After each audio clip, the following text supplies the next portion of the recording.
Hello guys, in this video I'm going to show you how to personalize emoji on the Uno application.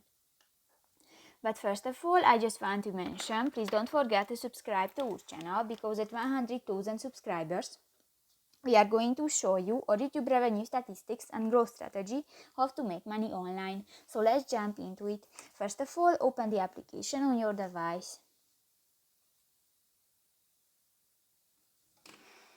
This will take a few minutes when the application is uploading.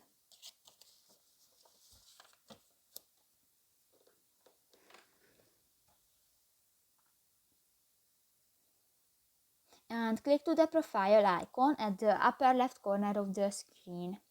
Go to the third option, the chatter, under the personalize button, and here you can find different emoji and just select one and done. So that's pretty much it for this video, guys. See you in the next one. Bye bye.